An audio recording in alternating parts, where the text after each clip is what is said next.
আসসালামু আলাইকুম। আজকে আমরা আলোচনা করব নিউমেরিক্যাল অ্যানালাইসিস বইয়ের আমাদের আজকের আলোচনার বিষয় হচ্ছে দ্বিবিভক্তি পদ্ধতি ব্যবহার করে একটি সমীকরণের একটি বাস্তব মূল নির্ণয় অর্থাৎ বাইসেকশন মেথড অথবা দ্বিবিভক্তি পদ্ধতি। অর্থাৎ দ্বিবিভক্তি পদ্ধতিতে আমরা কিভাবে একটি সমীকরণের বাস্তব মূল নির্ণয় করব তা নিয়ে আমরা আজকে আলোচনা করব।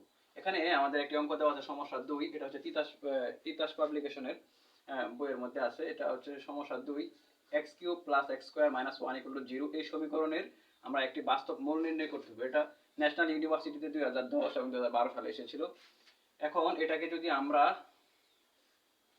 সমাধান করি তাহলে আমাদের প্রথমে যে কাজটি করতে হবে, তাহলে আমরা প্রথমে এটা সমাধানের জন্য আমরা এটা ধরে নেই function of x = x³ + x² - 1 এটা আমরা ধরে নিলাম এবং আমরা ধরে নেই এর একটি মূল হচ্ছে a আমরা ধরে নিই 0, b আমরা ধরে নিলাম 1। এখন প্রশ্ন হচ্ছে আমরা এটার একটি মূল a = 0, একটি মূল b = 1 এটা যে ধরে নিলাম, এটা কি আমরা আমাদের ইচ্ছে মতো ধরে নিতে পারবো? বা আমাদের মন চাইলেও 1, 2, 3 অথবা যে কোনো একটা সংখ্যা আমরা কি আমাদের ইচ্ছে মতো ধরে নিতে পারবো? না, এটা কিন্তু আমরা চাইলে আমাদের ইচ্ছা মতো ধরে নেওয়ার সুযোগ নেই। এটার জন্য আমাদের যেটা করতে হবে তা হচ্ছে আমাদেরকে আমি ক্যালকুলেটরের মাধ্যমে দেখিয়ে দিচ্ছি। এক্ষেত্রে আমাদেরকে প্রথমে সায়েন্টিফিক ক্যালকুলেটরের মধ্যে আমাদের প্রথমে এই সমীকরণটা উঠাতে হবে। তাহলে আমরা প্রথমে সমীকরণটা উঠাই। সমীকরণটা উঠাতে হলে প্রথমে আমাদের এই আলফা বেস করে আমরা এখান থেকে x উঠালাম, x³। তাহলে আমরা উঠালাম x³, তারপর আছে প্লাস, তাহলে আমরা চাপলাম হচ্ছে প্লাস, তারপর আমরা এখান থেকে আবার x, তারপর হচ্ছে স্কোয়ার, তারপর আমাদের সমীকরণে উঠালাম 1। এটা উঠানোর পর আমাদের কাজটা হচ্ছে আমরা এখানে চাপবো হচ্ছে শিফট কেল, এই যে কেল এই বাটনটা আমরা চাপবো একবার, তারপর আবার আমরা চাপবো শিফট, আবার চাপবো কেল। এখানে আমরা কিন্তু আমাদের মান পেয়ে গেলাম 0.7548। এই আমরা একটা মান পেয়ে গেলাম, অর্থাৎ আমাদের এই প্রাপ্ত মানটি হচ্ছে আমাদের এখানে মানটা হচ্ছে 0.75487 এইরকম একটি মান আমরা পেয়ে গেছি। অর্থাৎ আমাদের এখন এমন একটি মান ধরতে হবে যা আমাদের এই শূন্য আমরা ধরলাম কেন, যেমন এটার চেয়ে একটু ছোট এবং এটার চেয়ে একটু বড় পূর্ণ সংখ্যা ধরতে হবে। তো এটার চেয়ে ছোট পূর্ণ সংখ্যা হচ্ছে 0 এবং এটার চেয়ে বড় যে পূর্ণ সংখ্যা এটা হচ্ছে 1, আমরা এটা ধরে নিলাম। আশা করি আপনারা বুঝতে পেরেছেন। প্রথমে আমাদের এই সমীকরণটা উঠাতে হবে, তারপর আমরা চাপবো হচ্ছে ক্যালকুলেটরের মধ্যে আমরা এই সমীকরণটা উঠানোর পর তারপর আমরা চাপবো হচ্ছে শিফট চাপার পর আমরা চাপবো হচ্ছে কেল, এটা চাপবো, তারপর আমরা আবার চাপবো হচ্ছে শিফট, তারপর আবার আমরা কেল। এই জিনিসটা যদি আমরা চাপি তাহলে আমাদের কিন্তু এমন একটা মান বের হয়ে যাবে। এই মানটির পূর্ববর্তী পূর্ণ সংখ্যা এবং পরবর্তী পূর্ণ সংখ্যাগুলো আমরা ধরে নিব আমাদের মনে করি আমাদের মূল।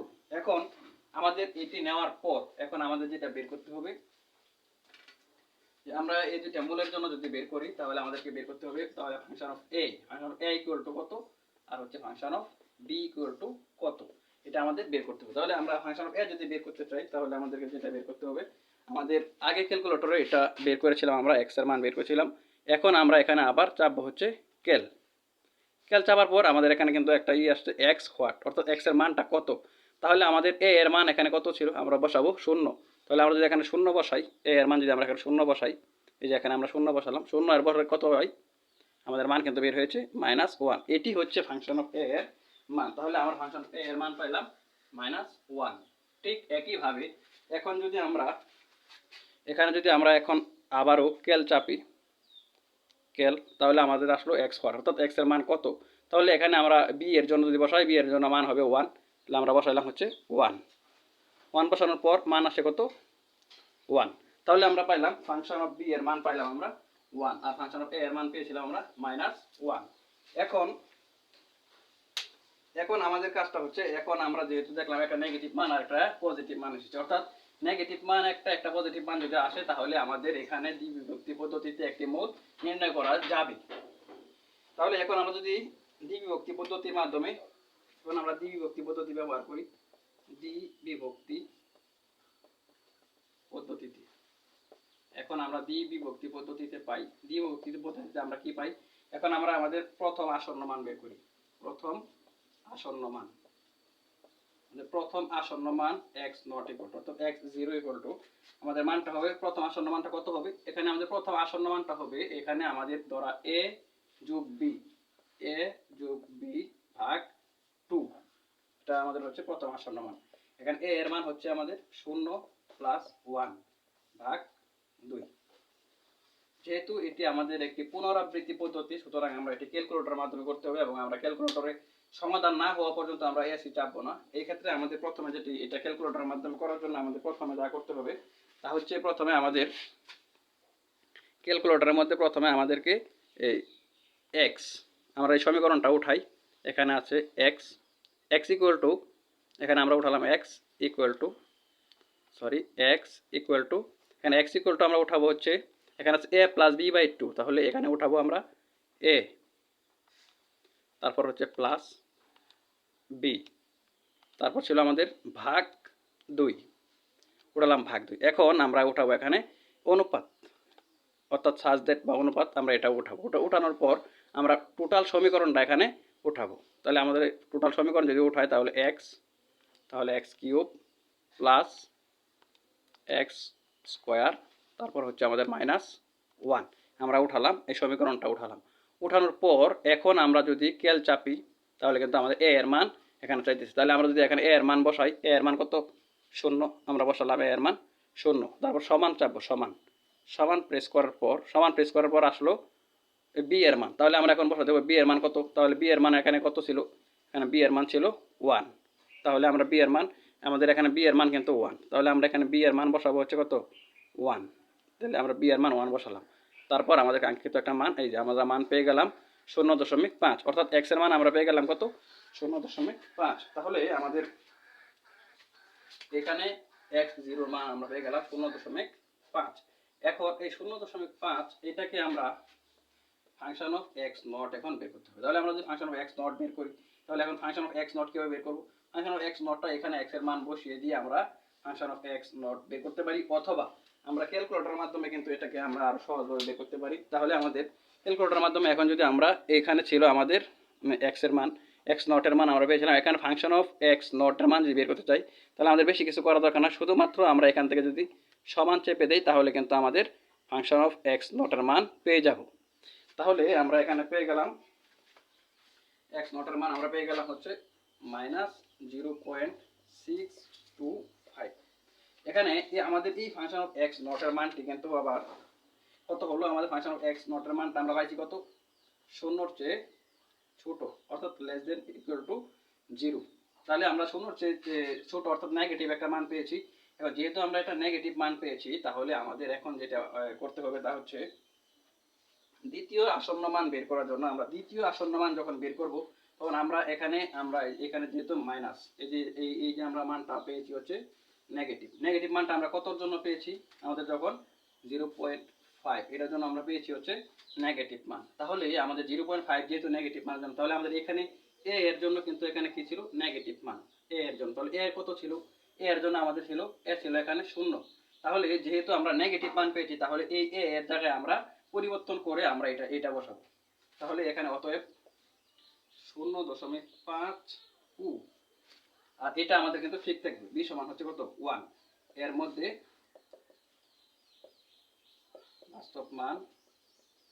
বাস্তব মূল বিদ্যমান, একটি বাস্তব মূল বিদ্যমান। অর্থাৎ তাহলে আমরা কি পাইলাম? এটা যেহেতু আমাদের নেগেটিভ আসছে, এখানে নেগেটিভ আসলো, তাহলে আমাদের এখানে নেগেটিভ এসেছিল কতর জন্য? এ এর মানের জন্য আমাদের নেগেটিভ এসেছিল। তাহলে আমাদের এখানে এক্স নটের মানটা এ এর জায়গায় বসাবো আর বি এর মানটা ঠিক থাকবে। তাহলে আমরা 0.5 ও 1 এর জন্য একটি বাস্তব মান বিদ্যমান। তাহলে আমরা এখন দ্বিতীয় আসন্ন মান বের করব। দ্বিতীয় আসন্ন মান যদি আমরা বের করি x1 = তাহলে আমাদের দ্বিতীয় আসন্ন মানটা আমরা কিভাবে বের করব? আমরা এখন চলে যাই ক্যালকুলেটর কিন্তু আমাদের কখনো শেষ না হওয়া পর্যন্ত এসি বা কাটা যাবে না। তাহলে আমরা এখানে ছিলাম ক্যালকুলেটর আগে, এখান থেকে আমরা এখন চাপবো হচ্ছে ক্যাল, এই যে আমরা এই বাটনটি চাপবো, এটা যদি চাপি তাহলে আমাদের কিন্তু এখানে চাচ্ছে এ এর মান কত। তাহলে আমাদের এখানে এ এর মান কত? আমাদের এ এর মান কিন্তু 0.5, আমরা সমান দিলাম।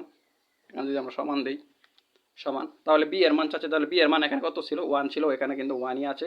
তাহলে আমরা কিন্তু এখন যদি সমান চেপে দেই তাহলে কিন্তু x1 এর মান আমরা পেয়ে যাব। তাহলে আমরা এখন কিন্তু x1 এর মান পেয়ে গেলাম 0.75। তাহলে আমরা x1 এর মান পেয়ে গেলাম 0.75, অর্থাৎ আমরা এখানে এই মানটা কিন্তু এখানে পেয়ে গেলাম। x1 এর জন্য আমরা পেয়ে গেলাম 0.75। এখন ফাংশন অফ x1 এটার জন্য কিন্তু আমাদের মানটা বের করতে হবে। তাহলে আমাদের আগের মতোই আমরা আবার ক্যালকুলেটরে এখন আগের মতো বের করব। ক্যালকুলেটরে এখন যদি আমরা আবার সমান চেপে দেই, সমান চাপলে কিন্তু আমরা x1 এর মান পেয়ে যাব। আমরা কিন্তু এই x1 এর মান পেয়ে গেলাম। তাহলে আমরা x1 এর মান পেলাম -0.01565।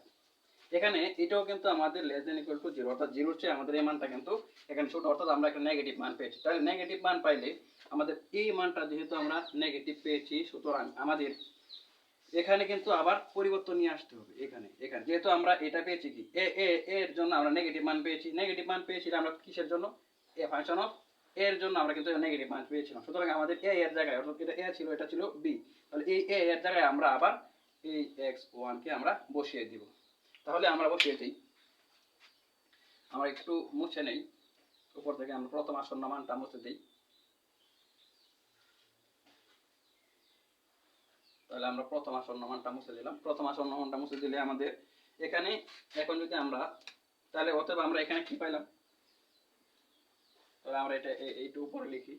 অতএব তাহলে আমাদের যেহেতু এটা নেগেটিভ মান ছিল, তাহলে আমরা এটা কিন্তু পরিবর্তন হবে কোনটার সাথে? এই যে এই জায়গায়, যেহেতু এটা কি মাইনাস নেগেটিভ, আমরা ফাংশন অফ এ এর জন্য কি মান পেয়েছিলাম? নেগেটিভ।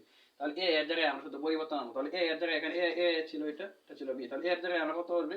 0.75 ও আর বি এর মান তো অপরিবর্তিত 1 এর মধ্যে একটি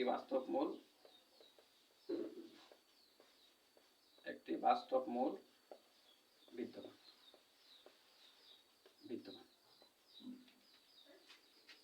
তাহলে আমরা এখন বের করব তৃতীয় আসন্ন মান।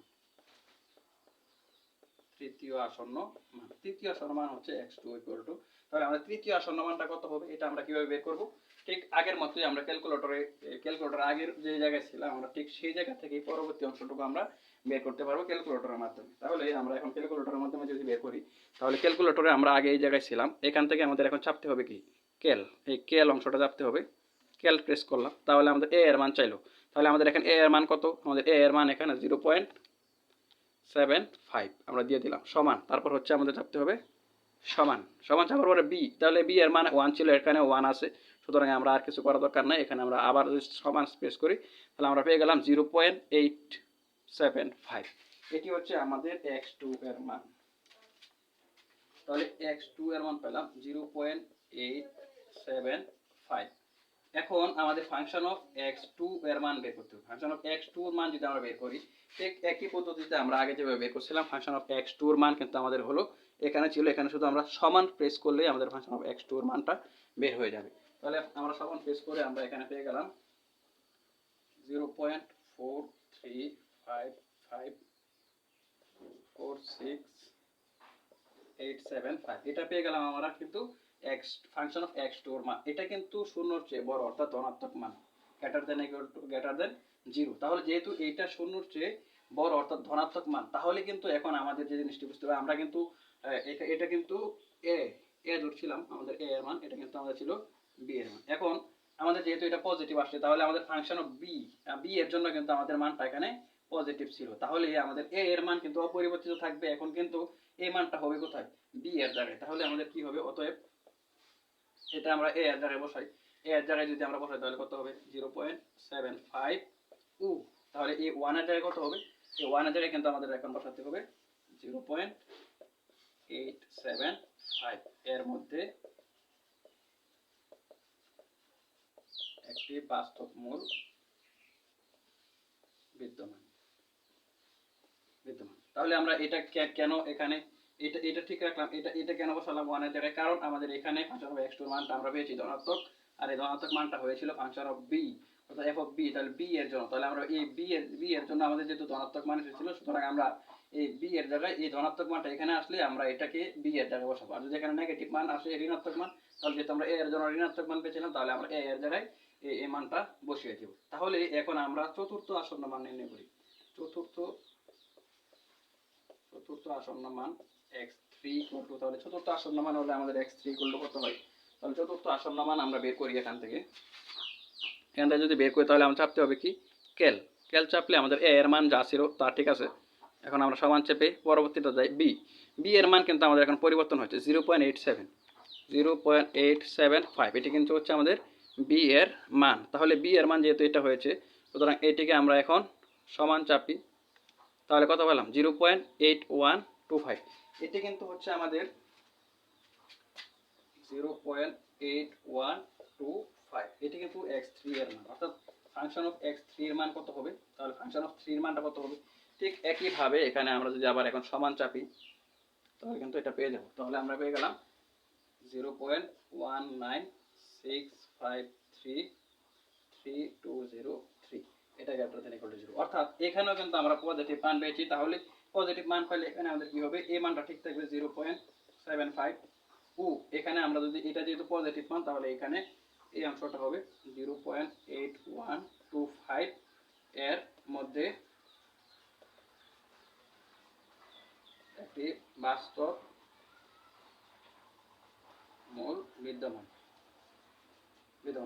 এখন এই অংশটুকু থেকে আমাদের কিন্তু এই পঞ্চম আসন্ন মান, ষষ্ঠ আসন্ন মান, সপ্তম আসন্ন মান, এভাবে আমাদের কি পরবর্তী আসন্ন মানগুলো ঠিক একই পদ্ধতিতে ক্যালকুলেটরের মাধ্যমে করতে হবে। এখন প্রশ্ন হচ্ছে আমরা এটা কতক্ষণ পর্যন্ত আমাদের এই আসন্ন মান বের করা চালিয়ে যাব, অর্থাৎ যতক্ষণ পর্যন্ত আমাদের আসন্ন মানগুলো সমান না হবে, আমাদের এই আসন্ন মানগুলো যতক্ষণ পর্যন্ত মানে এটা যত হয়েছে এটা অত হয়েছে, অর্থাৎ দুইটা মান যতক্ষণ পর্যন্ত আমাদের সমান না হবে, ঠিক ততক্ষণ পর্যন্ত আমরা ক্যালকুলেটরের মাধ্যমে এটিকে সমাধান করতে হবে। যখন আমাদের দুইটা মান যেমন ধরেন তৃতীয় আসন্ন মান এবং চতুর্থ আসন্ন মান যদি আমাদের সমান হয়ে যেত, তাহলে কিন্তু আমাদের এটাই হয়ে যেত উত্তর। যেহেতু আমাদের এটা এখন সমান হয়নি, যখন আমাদের এই মানটা আবার সমান হয়ে যাবে তখন কিন্তু এটি হয়ে যাবে উত্তর। আশা করি সকলে বুঝতে পেরেছেন। ধন্যবাদ।